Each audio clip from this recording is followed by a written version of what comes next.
It is a time of uncertainties where best investment opportunity arises, but it is a dare to go against the tide that make those opportunities yours. Good morning, distinguished audience. Today, we Team D place a buy on Bangkok District Medical Services or BDMS with a target price of 26.9 baht, a 17% upside for three reasons: robust business foundation, growth potentials, and underpriced valuation.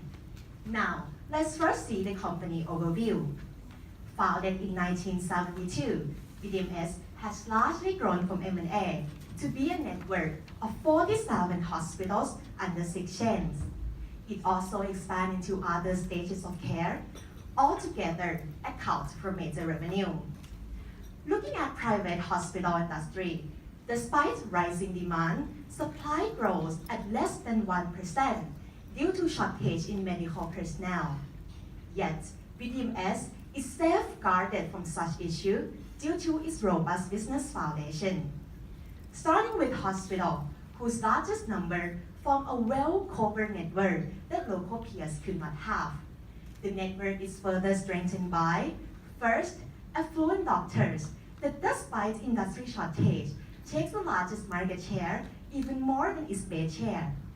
Second, rooted trust brand from global medical accreditations.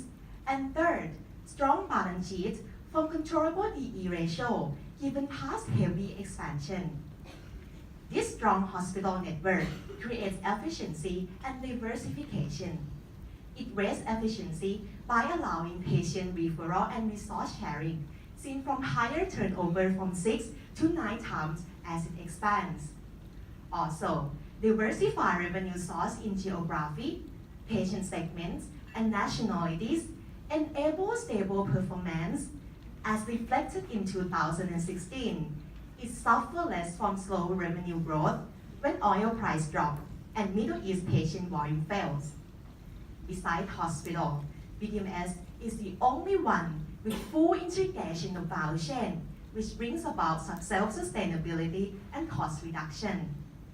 Seen in cost of drug and supply to sale of 13%, having remained lower than peer average and reduced at 1.7% CAGR over time.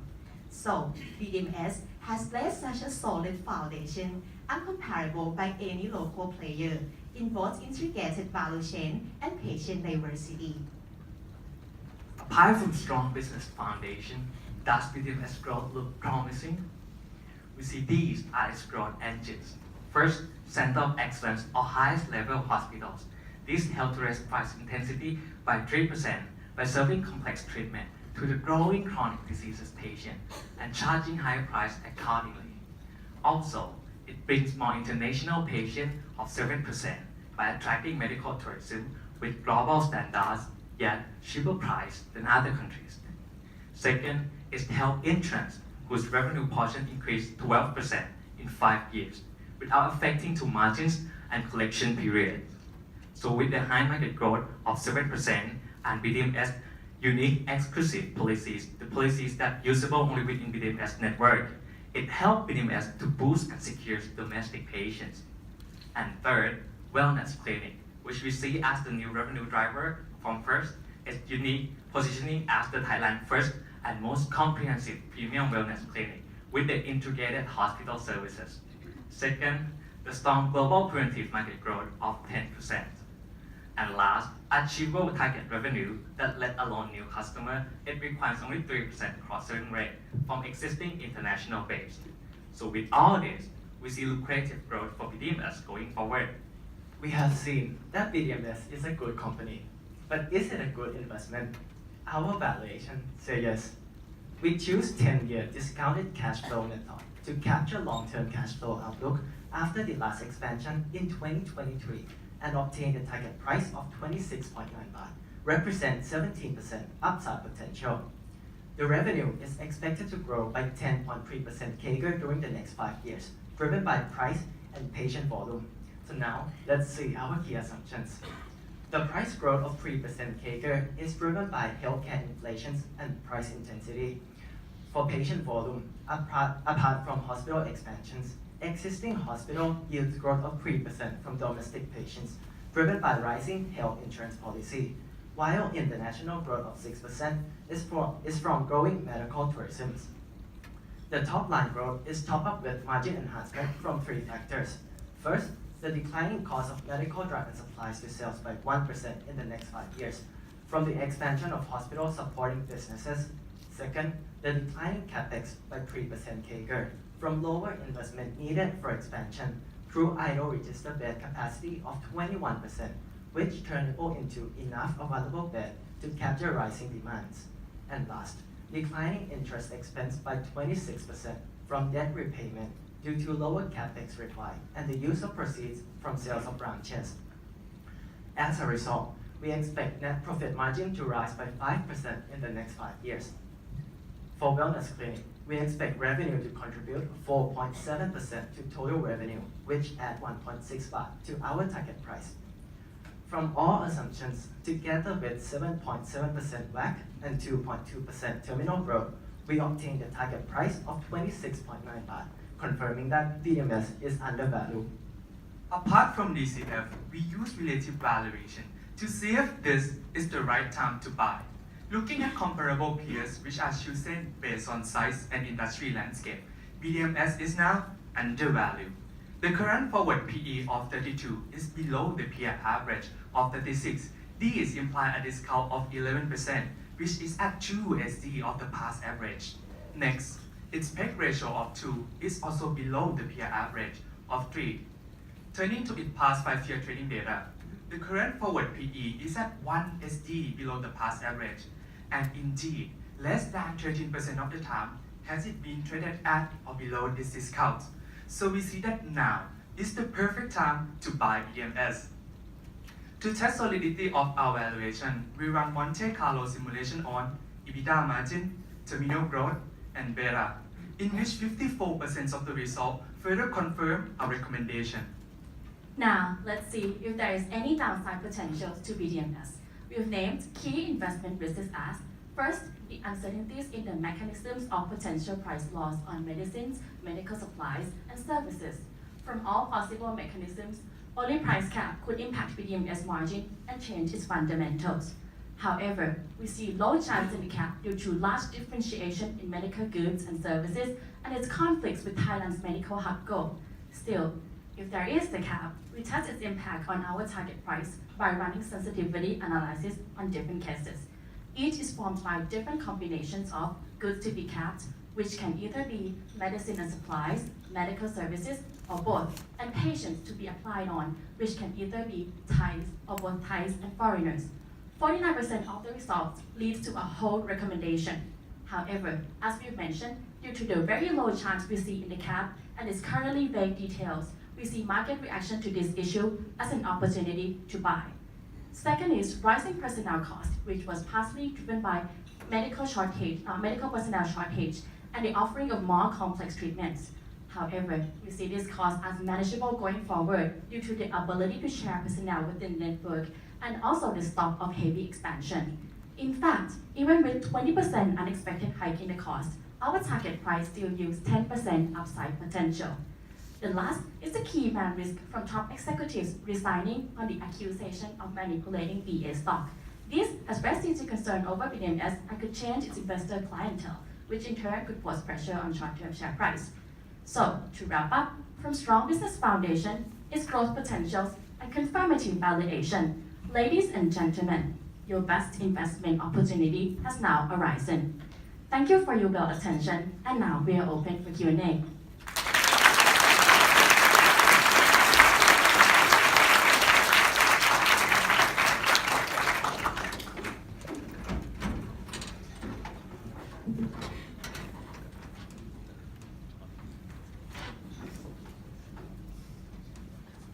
Alright, I'll go first. So just to get this clear, you forecast 5%, 500 bips of margin expansion in your projected period? Yes. Okay, so can you answer me, out of this 47 hospital in the chain right now, how many is matures and how many is still wrapping up? How many are still wrapping up? From our assumptions, out of 47 hospitals, we believe that 42 hospitals is already mature, and there's currently 5 hospitals that are ramping up.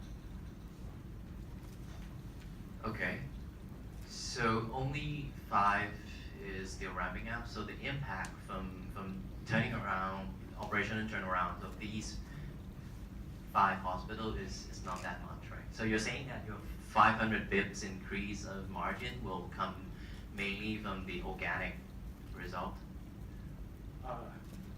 From our analysis, we believe that the 5 increase in net profit margin is by following factors: the declining cost of doctors and employees by 2.8%, since the average spending per patient rise faster than the cost of personnel.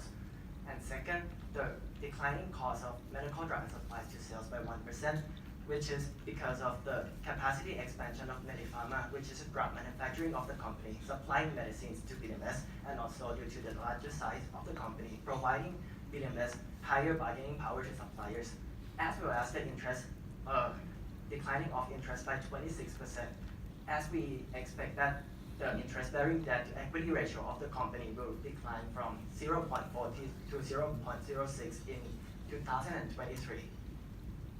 Right. So you're saying that your revenue will increase faster than the cost, Yes. right? So that's why the expense to sales ratio is declining. Right? So can you explain to me that your double-digit revenue growth forecast, how many is coming from the volume and price increase? So we believe that the company can maintain their top line growth even though they no longer pursue M&A in the future. Due to these following factors, by the organic growth of 3 hospital expansion, as well as capacity expansion in existing hospital, as well as the initiative for the company to capture medical tourism and health insurance. Right. So we expect that the growth from the price increase is about 3%, and the rest is from the quantity increase. Why are you confident that expansion will stop after 2023? So the expansion plan of the company is to expand 3 new hospitals as well as capacity expansion. So we believe in the management guidance. To add on to my colleagues, not only does greenfield will be we see no foreseeable greenfield for the company according to management guidance. We see that M&A strategies, there is also limited M&A opportunities for BDMS, as CapEx per bed for current private hospital implied from the listed one is now over the company's M&A criteria.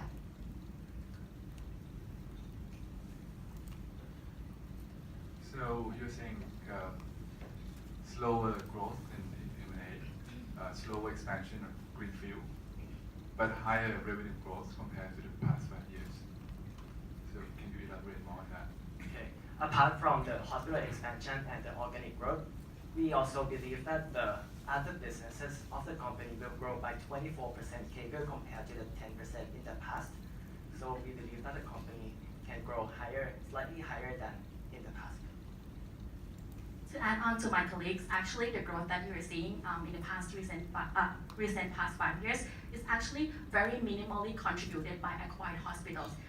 If you can see from this table, you will see that the revenue contributed from such small hospitals are very small compared to total revenue. So actually BDMS has been able to go through organic approach for a certain amount of time, and it has proved that it has been successful in such matters.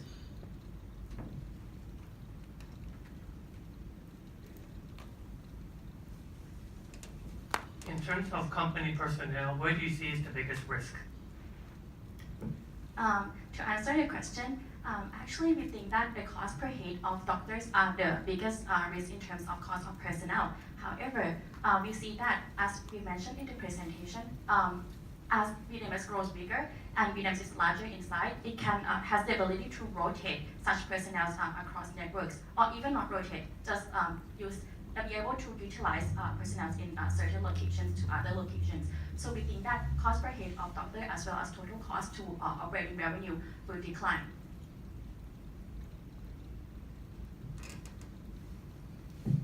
Question about the risk. How you see the risk from the international hospital, I mean not in the domestic hospital. The risk from the increasing of the, many hospital in the overseas. Thank you for your question. Actually, we see the increase in international hospital, especially for the overseas, especially in the medical hubs country as some potential downside. However, our international patient base of BDMS international patient base is very well diversified in terms of nationalities. To provide an example, in 2016 to 2017, UAE or United Arab Emirates has been trying to improve itself to become a medical hub and has reduced subsidies of sending patients to Thailand. However, our international patient revenue growth still growing strongly in such years because of the top 5 of our international patient nationalities contributed not over 8% of total hospital revenue. So a decline in a small portion of specific country patients would not affect BDMS revenue growth. So I saw in one of your slides about the corporate governance that resignation is a sign of good corporate governance, right? Don't you think that resignation is actually an outcome of the bad corporate governance? And how will you incorporate this aspect of investment, which is becoming much more important these days in the investment community about the corporate governance? How will you incorporate that into your analysis and recommendations? Thank you for your question. To answer your first question, we see actually the resignation of the 2 top executives happened before the Security Exchange Committee actually proved them fault. So we think that by the 2 resigning before the court or the SEC proved them guilty is a good sign to maintain the corporate CG. In addition, this is a personal issues that do not relate to BDMS in the first place. It relates to another company shares, Bangkok Airways. So we think that the resignation of the 2 is a good sign. Can you repeat your second question, please? No, it's simply you recommend us to buy. Basically, you're saying that this is not an issue. Actually, we do take that into consideration. As you can see, that we have pointed out in the risks. However, we believe in the CG mechanisms. However, we do believe in the CG mechanisms of the firm to work properly, as well as BDMS independent directors have shown no record of actually doing wrongdoings that deteriorated minor shareholders' interests or any retail investors' interests. To add on to my colleague, actually we see that the operation of the business will still be promising as the company operates in a decentralized management team. So the same team still there. So we believe that there will be minimal impact. And to add on to my colleague, the 2 positions that the Mr. Prasatong also and Ms. Paramapon has been reviewed already. Currently, the CEO of the company is in charge of the acting president position, CFO, sorry. And Mr. Chairat, who is CEO group number 2, is in charge of the COO position currently.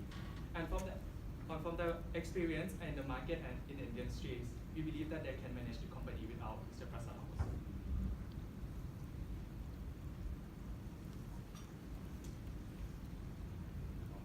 One of your supporting reasons for expanding margin is that the rise in doctors and personnel pay is lower than the growth of revenue.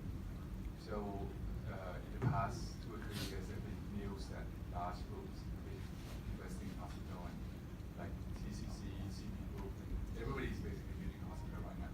So there will be a fierce competition for doctors and nurses. Why do you think that BMS can retain their? The time is up for the Q&A now. Thank you, Mr. Judge.